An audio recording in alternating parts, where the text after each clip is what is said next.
Hello and a welcome to 21st Century Vitalism.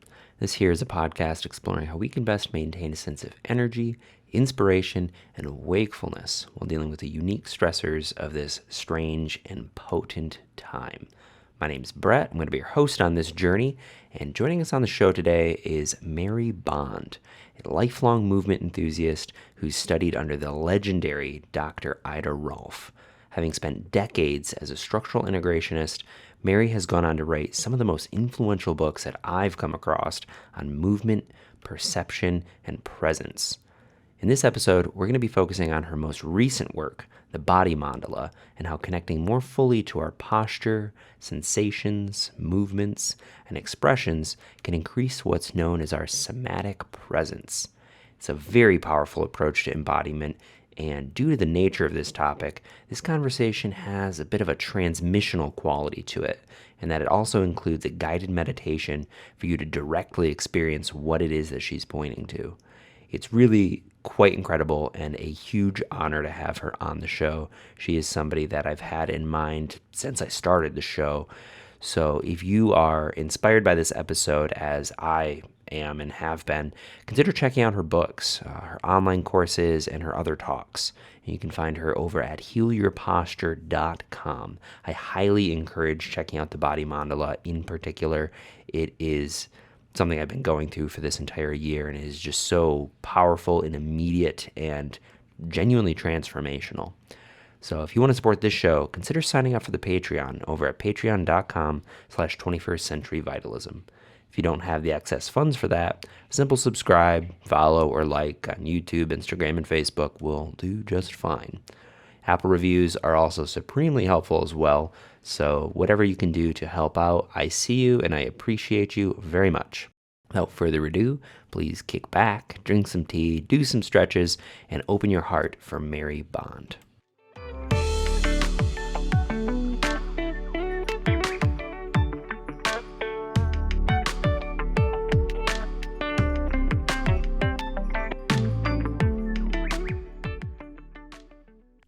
Right.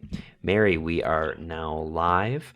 So I'm just going to open this up by saying thank you so much for coming on the show. I didn't say this in the emails, but when I first started the show, you were actually one of the first 10 people I had in mind because your work really encapsulates so many of the themes of this show. Just a brief primer on how I came across your work. I am a massage therapist. I graduated in 2020. And soon after I got my licensure, I was just exploring a bunch of different practitioners, different modalities, and I stumbled across your prior book, The New Rules of Posture, and I was like, this sounds interesting, and I got it, and it was so mind-blowing. It right out of graduation, it turned me in a completely different direction and really revolutionized the way that I look at my body and perception and the integration of the two. And then I found out you have a second book, which is going to be the topic of today. Third book, sorry. But the Body Mandala. And I got that. And again, I'm having the same experience of just every chapter, every exercise. There's something about it that it just changes your perception in a way that it's like, oh, now I can't go back to that old way of seeing things. Oh, So it's beautiful. It's very pleasurable for me to hear that yeah, because yeah. that's my intent, really, Yeah. It's writing. very potent. It's very powerful stuff. And the fact that you equip the reader to really have their own experience of it, very immediate, is just, it's kind of intense.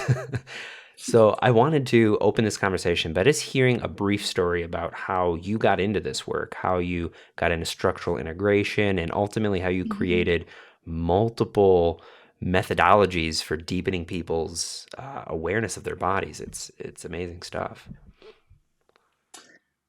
Okay, well, I was a student of dance. I was getting a master's degree in choreography at UCLA without, terrific talent or drive either, you know. So what am I going to do with the rest of my life? But I ran into Dr. Ida Rolf, who was the founder of structural integration, the creation of that particular manual therapy methodology. And she blew my mind, because she was talking about gravity as an organizing factor, not just for the body, but for human beings. That if human beings could be well oriented with respect to this force, they would not only be more upright and more mobile and more graceful, but they would also be um, hopefully more generous and more open and more receptive and all that good stuff. Um, it hasn't quite come to pass yet, you know. Maybe we haven't Rolfed enough people, but anyway, her message is still my bottom line, that there is this capacity to be aligned with this organizing force, and it does make a difference. So I began to study with her. I didn't particularly want to learn how to do manual therapy, but I was interested in movement and I was interested in seeing patterns in people's bodies. And that was music to her ears because she had a hard time getting people to see what she was seeing, you know. And so that's been my real interest is in the movement education aspect of this work. Although I did work for many, many years as a manual therapist too. Um, so along the way somewhere, excuse me, I think I need a little sip of water. Hmm. Yeah.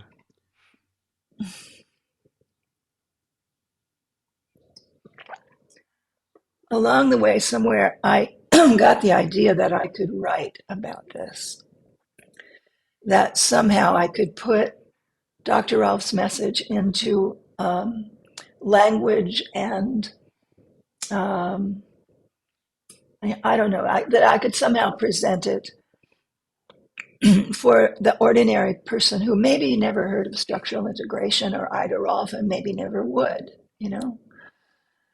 So my first one was called The Gravity Game. And, it didn't go anywhere because it wasn't very good. But gradually, you keep writing and you keep showing it to people, and people keep helping you clarify the way you're approaching it. So I remember for the new rules, I had an editor who looked at my manuscript and said, well, you have two books here, which one do you want to write? And I had sort of two thrusts. One was to be all fancy and academic and talk all about the science. And the other one was what I'm telling you, trying to communicate these ideas to just people, you know. So that's what I decided to write. And so that's pretty much my story. I teach, I try to help other practitioners, other structural integration practitioners, but also Pilates teachers and yoga teachers and anyone interested in the body to understand these ideas. And I've been lately teaching online classes. So it's been gratifying, because people get it. I guess I'm able to put ideas in simple enough language that it works, So Yeah. that's the story pretty much. I love it. Yeah, it's interesting for me as somebody who recently graduated 2020. The accessibility of it was a really big factor. I find that with a lot of texts like this, there could be kind of a little bit of like gatekeeping and a little bit of too much like lingo and rhetoric. And this was just so accessible to my level of education. Like, okay, I've Hmm. heard about fascia. Here it is explained in a way that actually makes me understand it experientially as well. Good. So Hmm. post new rules, you have this your most recent work, which is the Body Mandala. Is just such a fascinating concept. How did that develop out of the work that you had done prior? Well, there was human movement theorist who came through the Rolf Institute in the early 90s. His name is Hubert Godard. He was also a Rolfer, but he had been a dancer and he had studied movement extensively and he had a theory. So prior to that, in my opinion, what the Rolf community was teaching in terms of movement was bits and pieces of things that Ida Rolf herself had brought along and taught us all, but it didn't have a coherent theory to it. So Hubert Godard's theory was presented to me one time in a workshop I was taking. I had heard about him, I'd seen him talk briefly, and then I just got myself to Philly where he had come. And the first thing he did was write his theory on the board like a map, like a simplification of, of the theory. And later on, I looked at it and realized, I mean, many years later, after, working with it for a long time, I realized it was a mandala, that the goal of it was for embodied presence, as I think one of your persons that you were interviewing a few times back, a professor in Toronto, was talking about Yeah, embodiment. Okay, so John Vervaeke. yeah, I couldn't remember the name, but that sense of being here in my body, which is lost so much in our digital culture because everything is hurry up and do it yesterday, So we kind of forget that we're flesh and bones, except for when we hurt, you know. Yeah. So so anyway, the goal is this kind of graceful, open, actually what I was describing before as Dr. Rolf's goal, a human being that would be upright and open and receptive and helpful and interactive with others and so on, and not held back by poor habits of not only physical poor habits, but poor habits of behavior. Yeah. Mhm. So Yeah. that would be sort of the central presence in the mandala. Mandala, in case some of your listeners don't know what that is, a mandala is a visual image that has been used in Hindu and Buddhist cultures and others too, to focus the mind in meditation. And so, visual image, usually a circle within which is a kind of a labyrinthine pathway towards the center. And around the circle is a square with four sort of gates in the four directions. So you can enter the circle from any direction and find your way into the center. And that's what Hubert's theory looks like, because there's this central presence that we're aiming for, and four different ways of accessing it. So one of the ways, of course, is just your posture, your habitual posture that has solidified into structure. Really, you've become a certain um, collection of muscle and bone and tension that sort of is habituated into that shape. And that shape is restricted in its movement. So movement is another gate. How do we move? How do we coordinate? So if you could change a person's movement, that would change their structure and that would help change their presence, right? Mhm. Yeah. Third gate would be how we take in information. So our impression of the world through our eyes and ears and skin, touch, and everything that is sensory. And how do we respond to that in the body? What do we feel? So what we feel affects how we move and affects how we arrange ourselves in terms of uprightness. And the fourth gate is how we express ourselves, which includes communication and psychology and all the things that have to do with body mind. So, how do I dance? How do I play golf? How do I lift a wheelbarrow? How do I talk to you? All those things have to do with my organization through this mandala and how I'm present in this particular situation right this minute, actually. Yeah. So, So, one of the, just as an example, one of the sensations that I'm aware of in my mandala is a tendency to pull up from the ground when I get excited or nervous, talking on camera. So I can feel my legs and my feet kind of hover.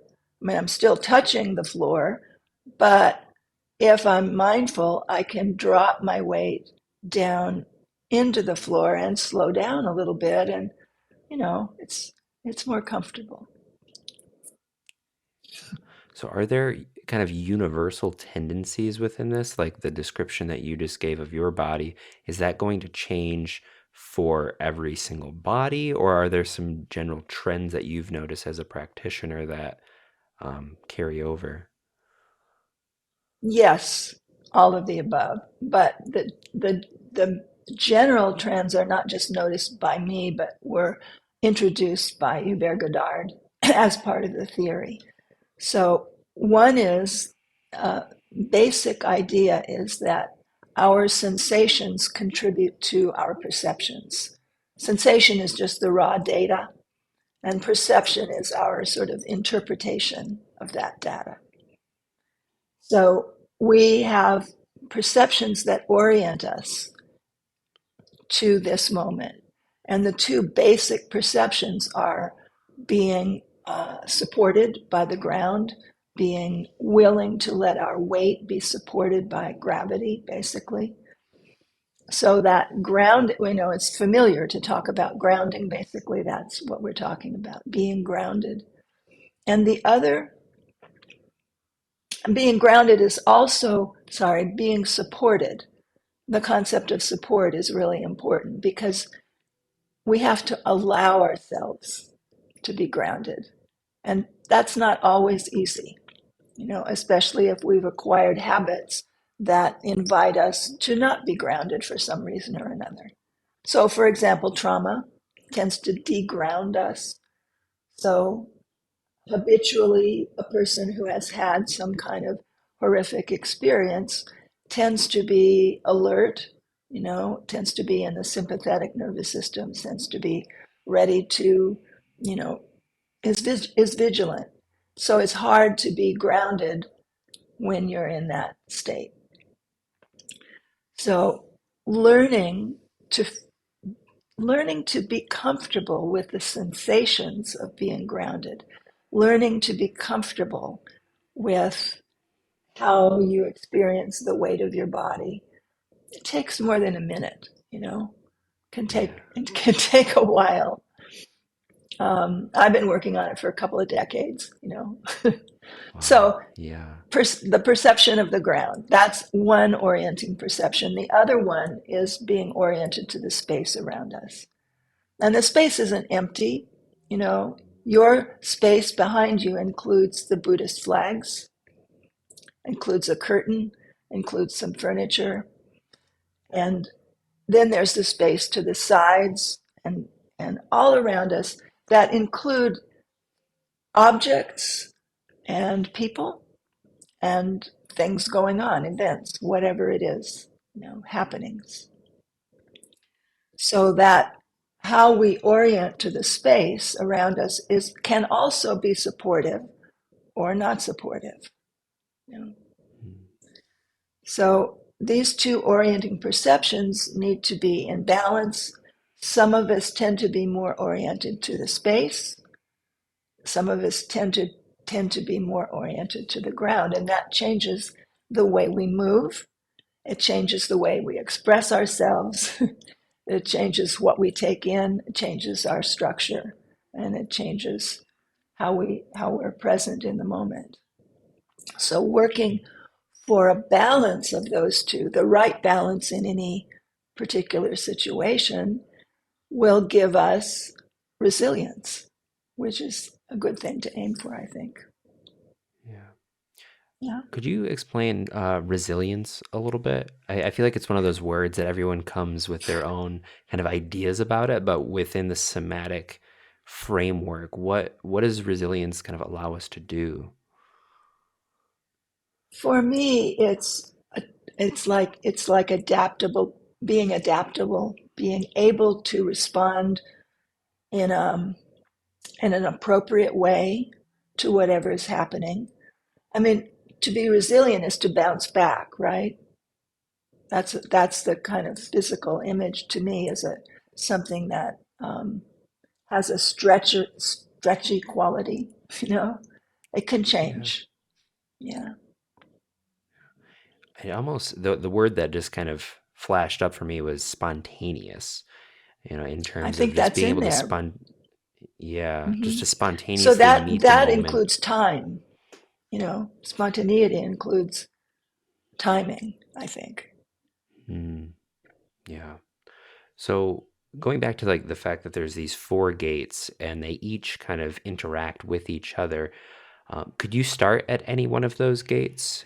Do people have a natural proclivity toward one, and then that is kind of like their entry into this work, or does it kind of unfold in a linear fashion that you've recognized? Well, no, I don't think it's linear at all. And for me personally, I jump around. I think the sensory gate is my go-to. What am I feeling? You but also increasingly, I have come down with Parkinson's disease. So the tendency for us Parkies is to compress in the front. The front line of the body tends to compress. So increasingly, I notice my posture. I notice my structure kind of caving in the middle. So but on the other hand, perceiving that is also a sensory, I'm accessing my awareness of my posture through a sensory gate. And then Mm, I can tinker with how am I standing, and how am I moving. So, it's like one leads to another for me. If I'm working with someone, um, I think what I try and do is sense where they can most easily enter. So I remember for one uh, young man that I was working with, um, he had difficulty moving his hips. He was very stiff in the pelvis. And so I suggested he go and take some salsa lessons. So that would be to move through the expressive gait as a way of changing his movement, which would also change his structure and change who he would be as he walked into the room. wow. Yeah. Yeah, I love any treatment plan that has salsa involved. Right, That's right. that's Yeah, your wonderful. homework is go to some salsa classes. It will really change your life, but it will. You know that. Yeah. Yeah. We all know that. Yeah, that's something I try to work with my clients on in the conversation on chronic pain. The way that I explain it to them in a really rudimentary way is that your nervous system just gets so used to feeling one thing, which is that pain. In introducing any sensory input that's different, you're expanding its capacity to imagine something else other than the pain. So that's something that like that's where I think yoga is really great, or Tai Chi. It's a new sensory input, and that alone will Exactly. reorient you. Hmm. Yeah. Yeah, it's crazy how cut off we are culturally from bodily sensations. Pain is people come in to work with me and, tell me their history and why they've come, and it's always about pain and pain, and then I might ask them to walk around and tell me how they feel their footsteps, for example, you know. So it's like that's a mystery, the idea that you could notice that you put more weight on one foot than the other. that that's a sensation that could be of value to you.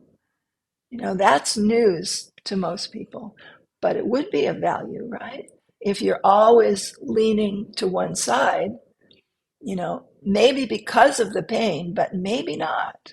Maybe Mm, there's something in the body as a whole that, if opened up, might even the pain might go away because maybe that habit is contributing to it. We don't know, but yeah. I guess what I'm trying to say is that I think body awareness is underrated. It's really practical.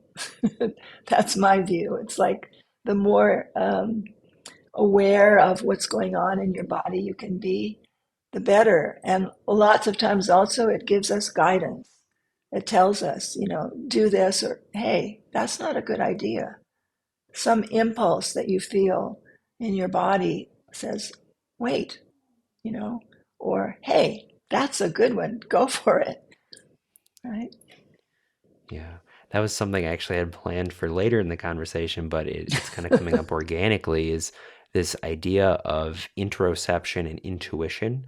The more deeply we feel into our bodily sensations, what I've at least recognized through meditation and through receiving a lot of body work and working with your book is that I am able to hear my intuitive sense just a lot stronger. So I'm wondering, in your lens, having developed this work, been with it for so long, what is intuition, and how do we maybe Oh cultivate my a stronger gosh. relationship? Is Oh that my too gosh. big? No, it's just funny because I just participated in a webinar that was all about that.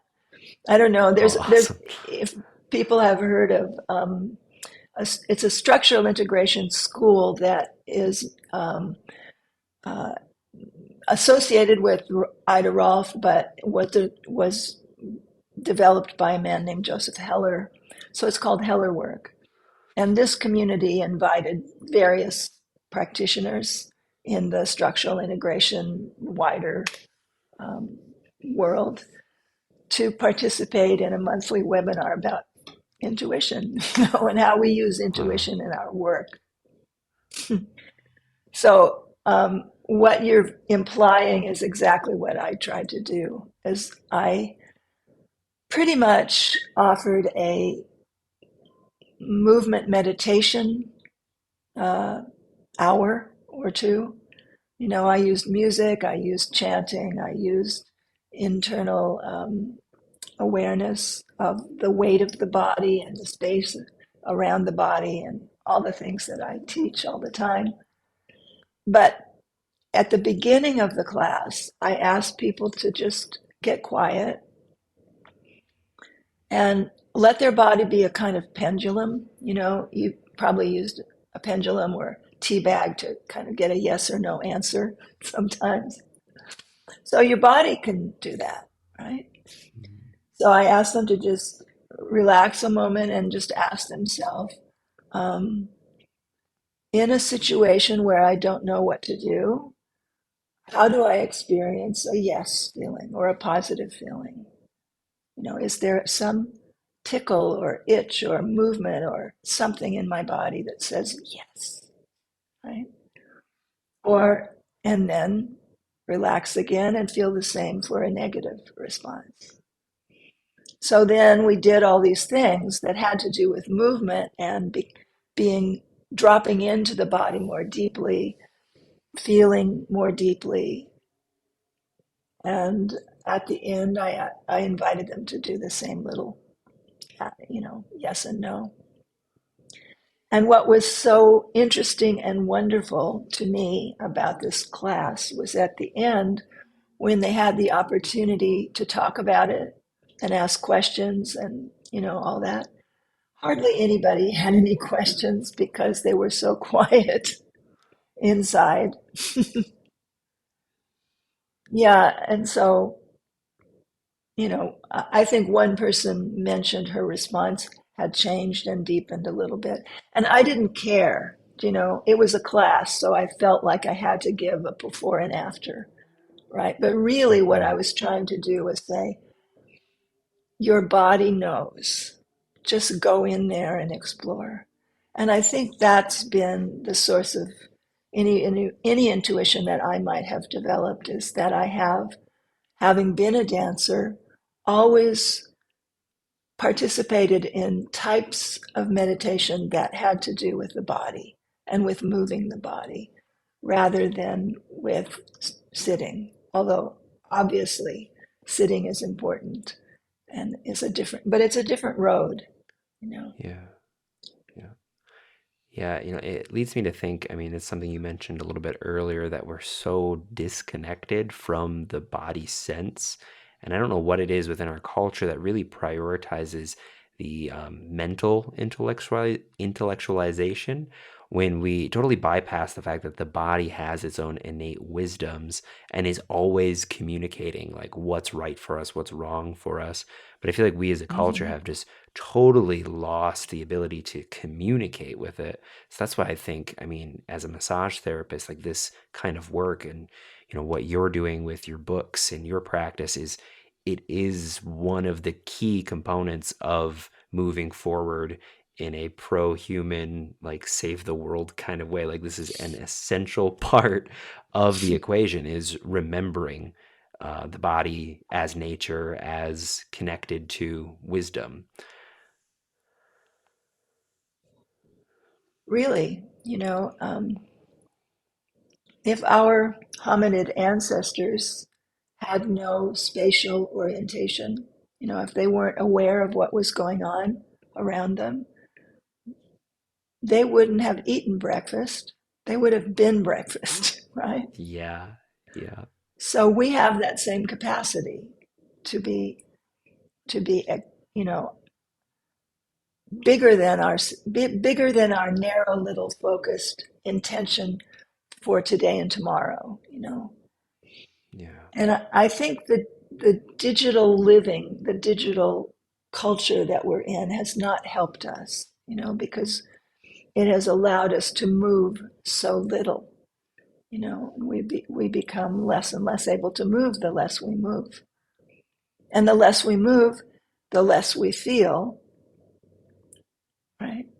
Which is why I think a lot of times people are drawn to extreme sports, extreme mm, mountain climbing and things like that, because the physical body just needs to be expressive. And some people just can't stand to be in the cubicle, that we yeah, all live yeah, in.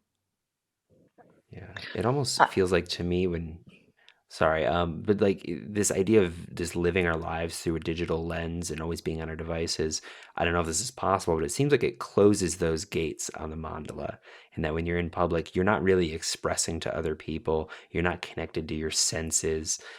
You're just disconnecting from the entire apparatus, it feels like, and living in some weird virtual reality. yeah, I don't know if you'd like, but I could offer an experience of that to, Yeah, to everyone I and would you. love that. Yeah. Okay. So the first thing would be, and I guess you kind of plugged into your computer, so you can't really stand up and do this, right? So who's ever watching this, you'll just have to hear the instructions and try to do it, because Brett and I can't get up and show you. So just stand up. This is going to sound a little strange, but just stand up and be comfortable. You don't have to have good posture. And then imagine taking a shower. So let's start with an arm. And you're just going to scrub and rub this arm to sort of activate the skin surface on that whole side. Just really know, oh, okay, that's that. And this is my front of my chest and my belly and around to my pelvis and maybe now the other arm. You could think it's like an air shower. I read somewhere that that's what Benjamin Franklin used to take air baths. Anyway, we're taking an air shower. And then because you're standing up, you can reach down and activate your thighs and your knees and the backs of your knees and all the way down to your ankles, your heels, your feet. You could, I'm sitting so I could pick up and find my lower legs. And the back of you is kind of hard to get if you're by yourself, but you could imagine yourself kind of like a bear just coming out of hibernation, scratching his back against a tree. So the idea here is waking up your skin, just letting your skin be very alive, like it has antenna all over, everywhere. And then you could close your eyes and just let those antennae feel out into the space in front of you, as far out as beyond the wall of your room if you can. See how far you can extend your awareness, maybe to your neighbor's house, and then extend your awareness out to the right side through, in my case, through the window out into the street, and extending your awareness out to the left side.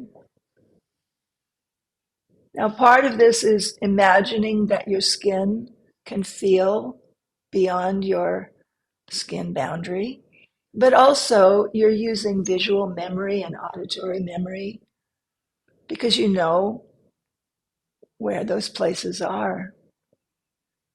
And then, very important is the space behind you. You remember what's back there, so let your skin touch it. Let your skin expand its energy out through the wall behind you.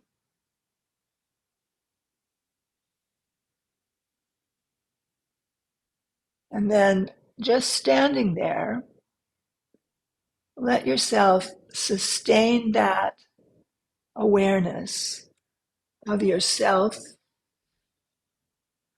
your own body, the weight of your body, the substance of your body, but also this sense of spatial presence to you. And notice your breathing as you're standing there, whether your breathing feels comfortable, whether it feels different from before, how your eyes feel. Are they soft or are they hard little marbles? Sense your ears.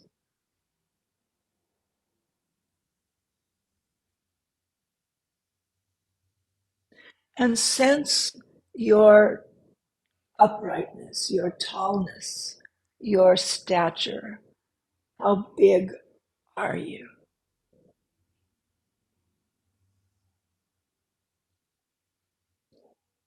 Now, from there, we're going to destroy all that temporarily.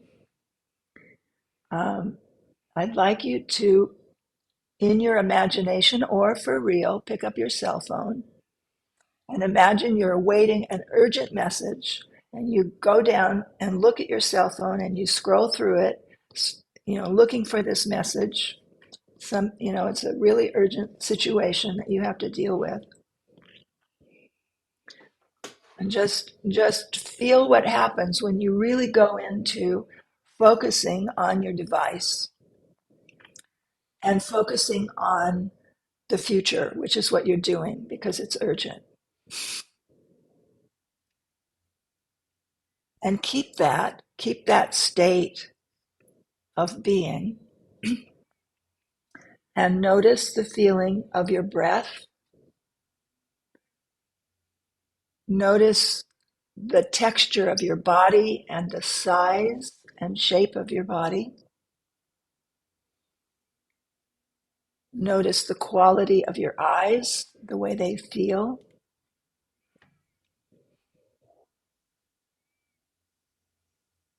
and notice your spatial awareness. What happens to it when you do this?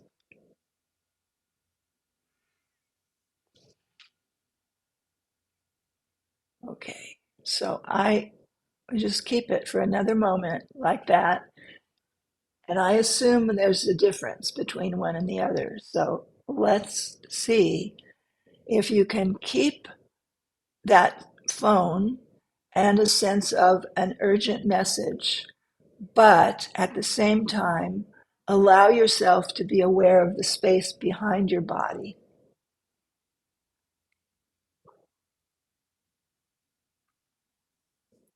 and the space to the sides of your body. Just doesn't have to be expanded out as far as before, but just let it open up a little bit so you have awareness of your surroundings, of the periphery, as well as this intense focus at the same time.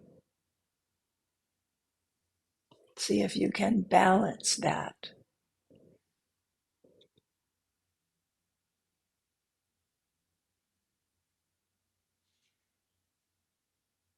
Okay, so and relax, and it's it's nice. We don't have a chat, and we don't have any way of checking with anybody, but I assume something happened, right? Maybe Yeah. for you. Yeah. Yeah, I mean, I have to come back to hosting a show. I was just kind of in it with everybody. Oh yeah, that's right. Yeah, it's a really fascinating thing, and I've done that practice or something similar because I believe that is found within your book. And I had kind of the same experience of when I got onto the phone and tried to emulate that, it felt like everything narrows. And Mhm. I feel like a tension. I feel a sense of like closing off and like a tightness in the chest. But then even Yeah. after that, when, kind of reopening back up, it was still kind of hard to have both of Mhm. those Yeah, realities. yeah. But that's the work of the mandala, is to look for that balance.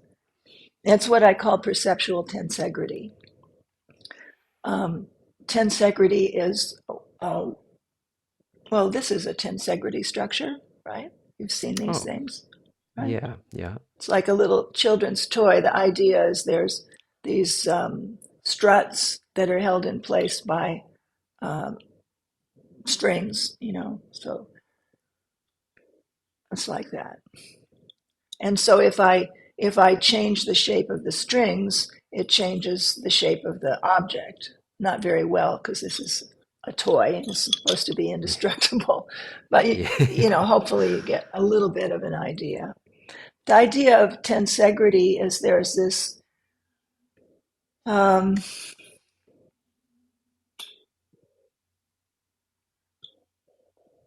integration between compression and extension, the stretch. So there's a compression area and the stretching. And our bodies have that same capacity. And so does fascia, the connective tissue that interweaves throughout everything in our body. It turns out fascia is tensegral. They've put a scientist named Gimberto has put endoscopic cameras inside living tissue. You might have seen this. You can go on YouTube and see video images of Gimberto's work. But inside are these, looks like crystalline strands going every which way. It's magnified, 30, 40 times. But you see this almost like a cathedral inside the tissues. And it's just incredible. So that microscopic level of tensegrity organization, Buckminster Fuller thought that the same organization hold the universe together. So in the case of the universe, right, the tensional fabric is gravity, and the planets are the compression members. So the planets Wow. are being held in space as they move around by this force of gravity. So you have this, cosmic organization that's maybe tensegral, as well as the beyond microscopic. And then in human movement, we experienced it. When you have that sense of the weight of the body and spatial organization, that is also tensegral. It's two directions of your perception organizing you. So your perceptions are the fabric, are the stretchy part, and you and your little body mind is the compression, right? Wow. Yes, pretty cool. So Yeah. there's a lot to unpack there, which um, so anyway, in the course of writing the book, I came up with that. I mean, it was just there to be seen, that when you have these two directions going on within the body or outside the body, there's a balance that gets created that is efficient and light, and effortless. And that's that central presence that I'm talking about. It's like when we can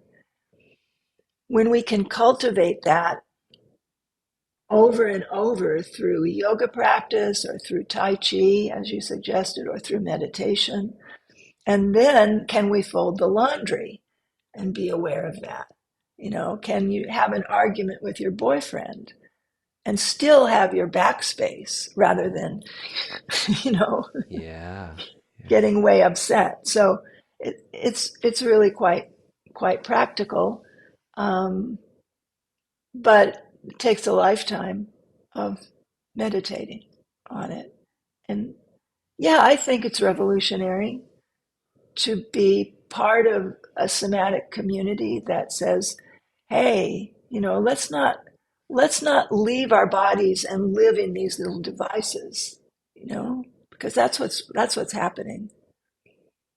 Yeah. And I think the more that humans do that, the more we get into, um, I call it sagittal plane living, because Mm-hmm. at least, you've been in massage school, you understand the sagittal plane is like Sagittarius, the archer, and the coronal plane is this way, transverse plane is around this way. So sagittal plane living is what we're all doing, and there's no periphery, right? It's all just like that. And so the more we do that, the more we're sympathetically activated, because when we focus tightly on things, then our bodies, our nervous systems go into fight or flight mode. And that's what happens every time you go on the phone in a hurry, because it's always in a hurry, because you're always doing something else and then you pick up the phone because it's ringing. So people are constantly on this um,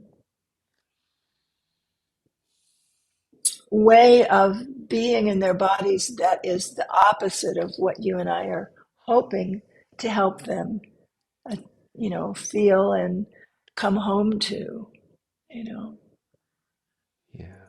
And I think the more that humans live that way, the less likely it is that we will live very long on the planet.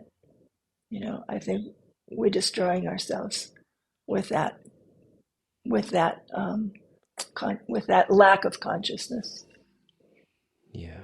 It just kind of pinged to me this idea of sagittal living, which I love that way of organizing it. It's very goal driven. It's very That's much right. me getting to destination, It's which is me. It's about usually me. Mhm. yes. And I feel like that orientation, you perceive things more as obstacles that need to be overcome. And those obstacles might be other people or other situations that you need to kind of exert your will over. But having a more peripheral experience, like that's where interdependence comes from, because we're walking side by side with other beings and we are actually Mm-hmm. all together. When you're together, Mm-hmm. you have people on either side or behind you. So it's like widening the scope of our awareness to be able to remember that we are interconnected rather than we have to get to this other side. We have to get to salvation. We have to get to happiness over there. And, Mm-hmm. perceptually speaking, it Mm-hmm. does feel like being on the phone really emphasizes that kind of narrowing and that focusing and that tightening. Mm-hmm. That's fascinating. Yeah, yeah. Yeah, I mean, when we have that more spacious support, um, it is more communal, potentially more communal, in that there are other people within our space, you know. Mm, But you see, that's also part of the work, is to allow that to be comfortable. yeah, yeah. It's I'm currently working on allowing um, an unneutered feral male cat to live in my neighborhood, yeah, wow. trying to allow him to be there. Yeah. Ongoing debate. Yeah, it's ongoing, but it's better than it was 2 weeks ago. I mean, Mm, 2 weeks ago I was, wanted to get a gun because I have two yeah. cats and he's been sending them Okay. to the vet. You see, so Oh no. Oh wow. Learning yeah. how to navigate that without violence. Yeah.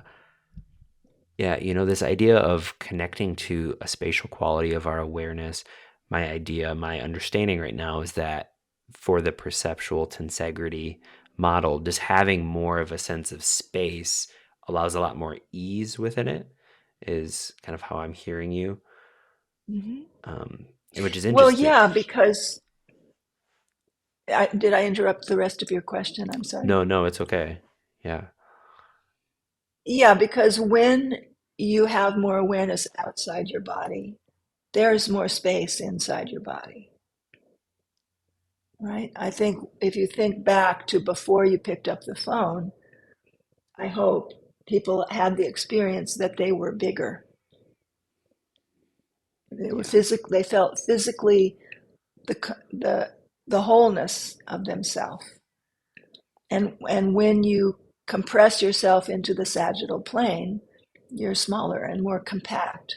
So that means that literally the joint surfaces are close together, the muscles are close together. You can't contract the muscles as efficiently because they don't lengthen, so coordination is not as free.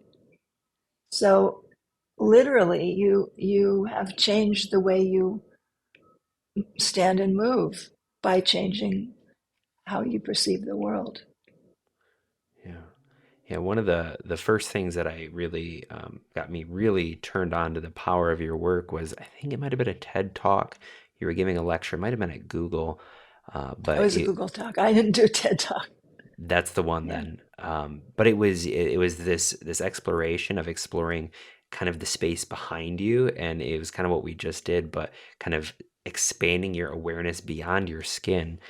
I had such an immediate kind of hit from that, and that's just such an interesting concept that awareness can move beyond the skin. That there's the idea of the peripersonal space, that we actually exist outside of our bodies to a degree.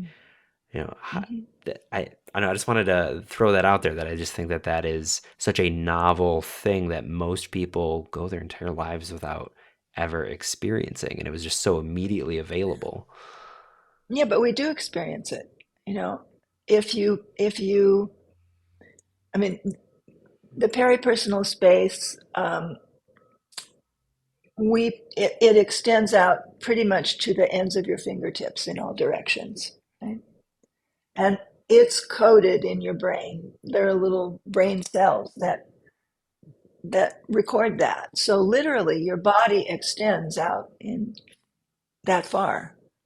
I mean, there are little cells for this space right here, right That's in there. so wild. and that spaciousness is flexible. I mean, this is a slightly different topic than what I had you do, which is expand your spatial awareness far, far out. But the peripersonal space is literally you, and it like your body is flexible. So if you use a tool like a tennis racket, your your spatial awareness, your peripersonal space expands even bigger to include the tip of the racket. Otherwise, you wouldn't hit the ball, right? Wow. If you're parking your car, your your peripersonal space includes the rear bumper at that moment. It expands, it's plastic. Otherwise, well, sometimes you do crash into the car behind you, but you know, but it's like everyone has had that experience, right? Of playing tennis or golf or hitting something with a hammer or parking their car. These are, or if there's something really tiny that you have to do, like if you're a brain surgeon or you're sewing, you get down to try and see what you're doing. So we've all had that experience. We just don't know that we've had it. So, and we don't know what else we could do with it, right? Yeah. So that's what I'm trying to do is by popularizing little bits and pieces of uh, the the science that backs up the sort of almost imaginative work that I'm doing, right? It's like I'm helping you imagine the space behind you, but there's science that says, hey, you know, there's a rear bumper. You know that. Yeah. So, Yeah. It really lends itself to the notion of intimacy too, like having another oh, human body within your space, like how truly intimate even just standing next to somebody is, and how you were both changed just by existing in the same localized space. That's the implications for that could probably be its whole other conversation. that's beautiful, though, Brett. Thanks for that. Yeah. Yeah, yeah, So for we sure. are, yeah, we are at time. All right. So I just wanted to say once again, thank you so much for your time. This was one of those episodes for me that I wanted to do when I started the show. So just kind of a full circle mandala thing there. So for people who are into everything that we just talked about, where can they find you? How can they continue this work? Um, yeah, how can they deepen their understanding of Let's this? see. My website is healyourposture.com. Well, I mean, I'm about body awareness, but nobody Googles body awareness, right? They Google posture. So, Yeah. Heal Your Posture is my website. I think my YouTube channel is also Heal Your Posture, and Facebook also. And Instagram is Your Body Mandala, which was the original title of Body Mandala. The Body Mandala book is got a second edition coming out in November by um, Inner Traditions International Publishers. You can find out about it on their website or any place that you buy books. There's pre-orders for it, Body Mandala.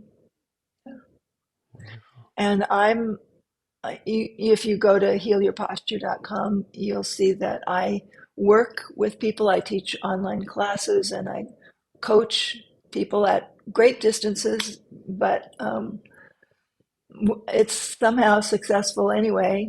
I've had clients in Slovenia and Poland, and you know, I live in LA, so it's fun.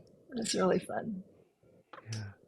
Wonderful. Well, Mary, thank you so much again from the bottom of my heart for coming on the show and sharing your wisdom with us. This was really a treat. Thank you. It's always very fun, and you're such a pleasure to speak with. So thank you. Thank you. Awesome. We'll see you next time.